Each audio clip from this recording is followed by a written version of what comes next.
একের পর এক সামরিক শক্তির চমক দেখিয়ে পশ্চিমাদের ঘুম হারাম করে দিচ্ছে মধ্যপ্রাচ্যের মুসলিম দেশ ইরান। মাটির প্রায় আধা কিলোমিটার গভীরে রাডারের চোখ ফাঁকি দিতে সক্ষম অত্যাধুনিক ভূগর্ভস্থ নৌঘাটির তথ্য প্রকাশের পর এবার সামনে আসলো নতুন ব্যালিস্টিক মিসাইল উন্মোচনের খবর। 1700 কিলোমিটার দূরের লক্ষ্যবস্তুতে আঘাত হানতে পারে এতেমাদ নামের দূরপাল্লার ভয়ঙ্কর এই ক্ষেপণাস্ত্র। এমনকি ইরানি মিসাইলের হাত থেকে নিরাপদ নয় মধ্যপ্রাচ্যে অবস্থিত আমেরিকার যে কোনো ঘাঁটি। পরমাণু কর্মসূচি বৃদ্ধি, ক্রুজ ও ballistic missile, underground military facility ও প্রকাশ্যে মহড়ার মাধ্যমে কি যুদ্ধের প্রস্তুতি নিচ্ছে তেহরান?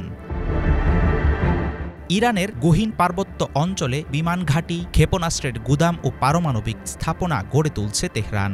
মাটির গভীরে নতুন নতুন সমরাস্ত্র শহর, পারস্য উপসাগরীয় অঞ্চলে ভূগর্ভস্থ নৌঘাঁটি, অত্যাধুনিক ড্রোনের বহর, যুদ্ধ মহড়া সবকিছু মিলে খামেনি যেন জানান দিতে চাইছেন টক্কর দিতে আসলেই শত্রুদের দেয়া হবে কঠিন জবাব।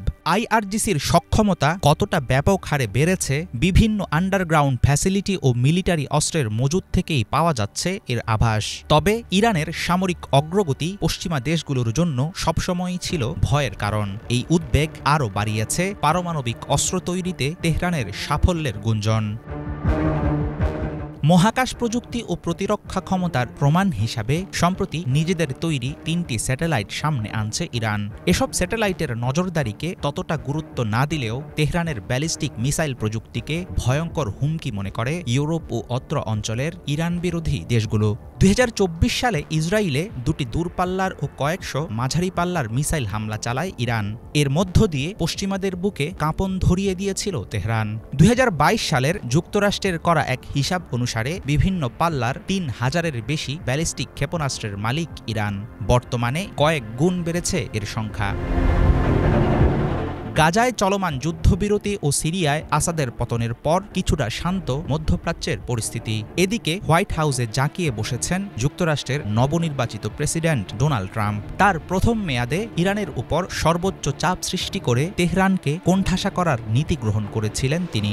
গত 20 জানুয়ারি ট্রাম্পের অভিষেক পরবর্তী সময় থেকে একের পর এক সামরিক শক্তির নিদর্শন সামনে আনছে তেহরান। এমন পরিস্থিতিতে ট্রাম্পের নেতৃত্বাধীন যুক্তরাষ্ট্র কী ধরনের পাল্টা প্রতিক্রিয়া দেখাতে পারে, নিকটতম শত্রু ইসরায়েল কিভাবে দেখছে বিষয়টাকে, সেটা এখনও পরিষ্কার না।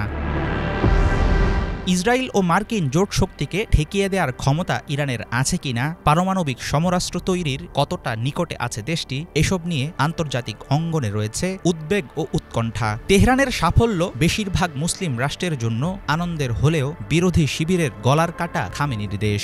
মধ্যপ্রাচ্যের সর্বাত্মক যুদ্ধের ক্রমবর্ধমান আশঙ্কার মাঝে ইরানের সামরিক ক্ষমতা প্রদর্শনের ফলে আরও বাড়বে যুক্তরাষ্ট্র, ইসরায়েল ও তার পশ্চিমা মিত্রদের দুশ্চিন্তা।